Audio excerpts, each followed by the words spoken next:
passe por esse filtro, é convencional usar corrente ao invés de cargas, né? Porque é uma grandeza macroscópica. Aqui a representação de linhas de campo magnético, né? Saindo e entrando de um material. Então veja que campo magnético, ele não só entra ou sai, mas ele entra e sai. Se a gente lembrar lá de cargas elétricas, principalmente quando a gente usou a lei de Gauss, a gente tinha que o campo elétrico entrava ou saía de uma superfície gaussiana. Se você fizer o mesmo princípio de Gauss aqui para o campo magnético, você não vai ter isso, porque você vai ter que as linhas entram e saem de uma superfície gaussiana.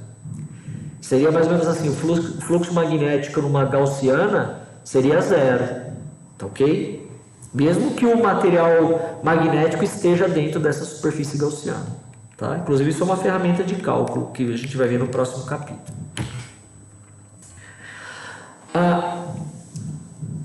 As partículas com certa velocidade, quando entram numa região de campo magnético uniforme ou não uniforme, dependendo dessa combinação de valores, elas podem ter uma trajetória circular, ok? Como apresentado aqui. Tá? Então aqui a gente tem que a força magnética é responsável pela força centrípeta. Então veja que dá para calcular qual é o raio da trajetória dessa partícula dentro desse campo. Tá ok? Tudo isso porque essa velocidade aqui, ó, e esse campo magnético faz com que uma força deflita, né, a partícula, e isso causa um movimento que nesse caso aqui é circular, tá? Então existe uma frequência de rotação, tá? Uma frequência angular, tá ok? Que está associada à carga, à massa da partícula e ao campo magnético. Bom, veja que então a partícula pode o quê? Se mover espiralando. Bom, o que isso quer dizer? Já vamos chegar nesse ponto. Existem equipamentos que são usados para filtrar cargas, tá certo? Nesse caso aqui, você quer que uma carga determinada passe por esse filtro, então você modula o campo magnético e o campo elétrico de modo que determinadas cargas somente atravessem essa região, sem se defletir aqui dentro. Ok? Isso é um equipamento, né? Isso é um filtro que é usado, por exemplo, na indústria de semicondutores para dopar lâminas de silício, por exemplo. Ok? Outro efeito interessante é que esse efeito de espiralar num campo magnético gera uma coisa bem conhecida para a gente. Em determinadas épocas do ano, o Sol, existem explosões muito mais intensas, né, no Sol, tempestades solares, né, melhor dizendo. E isso gera uma produção de partículas intensa pelo Sol. E isso, quando chega próximo aos polos da Terra, acaba fazendo com que muitas partículas nesse movimento circular choquem uma com as outras. E isso acaba gerando ionização, gera luz, plasma. E isso, dependendo da época do ano e do local em que você está, é possível ver essa formação de plasma. Alguém sabe me dizer o que é isso? É a aurora boreal, ok? Então é um efeito do campo magnético da Terra nas partículas expelidas pelo Sol, ok? Durante as tempestades solares. É possível também fazer o que a gente chama de espectrômetro de massa. Para isso, a gente tem uma fonte de partículas aqui, de gases, e a gente estabelece uma diferença de potencial entre esse ponto e esse ponto, e faz essas partículas entrarem numa região de alto vácuo com campo magnético. E como eu já demonstrei ali atrás, no movimento circular, como eu vou equacionar aqui a energia potencial vezes a energia cinética adquirida pela partícula, ela vai entrar e vai ser defletida pelo campo magnético. tá? Que aparece aqui, ó. E dependendo disso, dependendo dessas combinações de valores, as partículas, dependendo da sua massa, vão atingir pontos diferentes dessa região aqui, né? Que poderia ser uma região, por exemplo, uma tela, né, de TV, por exemplo, tubo de raios catódicos, né, uma tela fluorescente. Então, se eu sei o campo magnético e eu sei a energia, a diferença de potencial que eu apliquei aqui na bateria, na fonte, e eu sei onde ela bateu, é possível então dizer qual era a massa dessas cargas, que podem ser o quê? Podem ser íons, podem ser moléculas, tá? Ionizadas, tá certo? Então é um equipamento.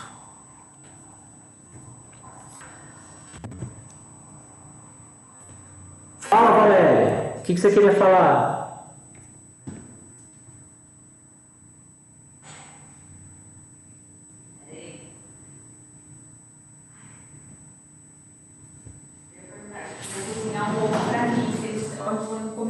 Você vai querer um? Não quero. Aí eu vi os 3, mas você não comeu um, não come à tarde. Não. Dependendo eu como. Você vai passar? Não pode? Então passa, que a hora que depois que você sair eu continuo gravando. Tá gravando aqui, na verdade.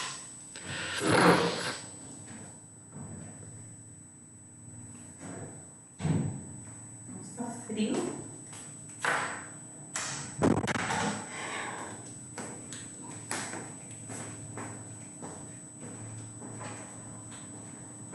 Na hora que você terminar assim, né?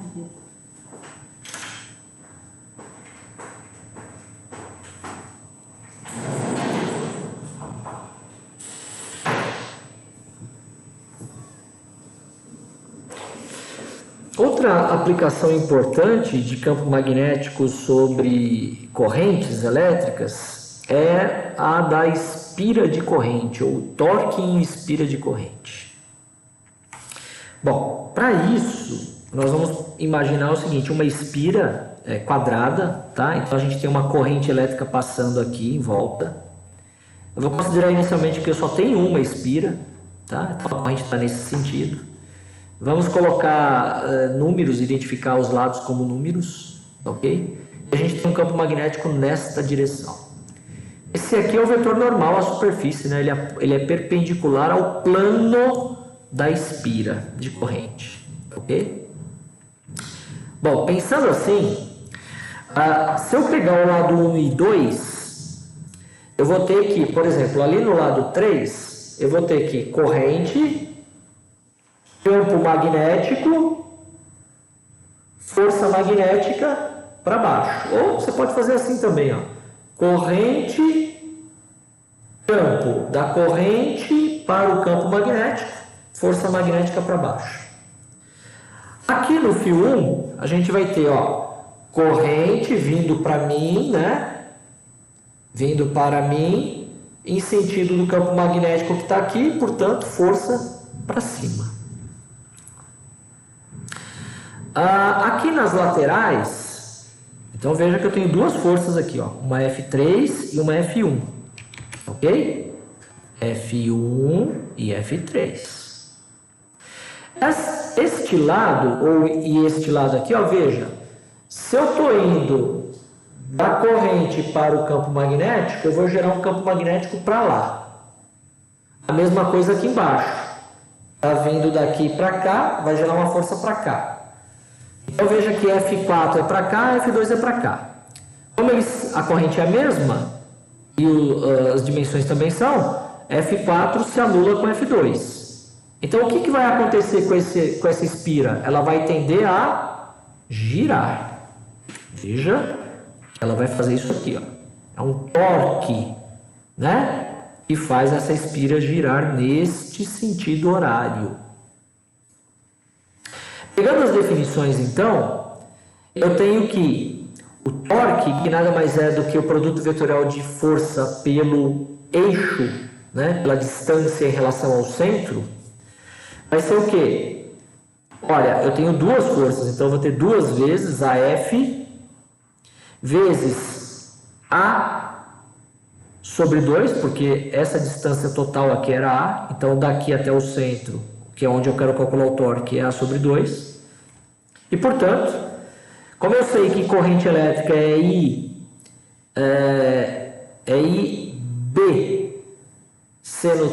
IBB, né? IBB, que é o lado, IB, aqui ó, porque o lado é B. Então a corrente aqui vai ser IBzinho vezes B, que é o campo magnético, Bzão, né? Então eu vou ter que a corrente, o torque nada mais é do que I área da espira, porque tinha o Azinho vezes o Bzinho, que eram os lados, vezes o campo magnético, vezes seno do ângulo θ, que é o ângulo entre o campo magnético e o vetor normal. Ok? Portanto, isso era para uma volta do fio. Se eu tiver várias voltas desse fio, eu posso multiplicar isso por N vezes, porque vai dar N vezes a corrente. Tá? Então, cada vez que eu tiver uma espira a mais, eu vou multiplicando pelo número de vezes que a gente tem de fio dando volta. Aqui aparece uma nova definição, que é o momento de dipolo magnético, que por definição é o número de espiras vezes a corrente vezes a área da espira, apontando para a normal à superfície da espira, tá? Então veja que o momento de dipolo magnético aponta no mesmo sentido do vetor normal à área da espira. Então, dessa forma, eu posso definir agora o momento, o torque causado causado na espira, como sendo o produto vetorial do momento de dipolo magnético pelo campo magnético externo. Tá? Então aqui veja que aparece o vetor momento de dipolo magnético. Ok? Tem aplicação isso, pessoal? Vocês podem relacionar isso a alguma coisa que a gente conhece ou que a gente usa? Motores elétricos. É assim que os motores elétricos funcionam, né? Na verdade, isso tá ligado a um eixo que gira, né? Com velocidade que pode mudar dependendo das correntes ou dos campos magnéticos e assim por diante, tá? Então, isso é um modelinho de motor elétrico.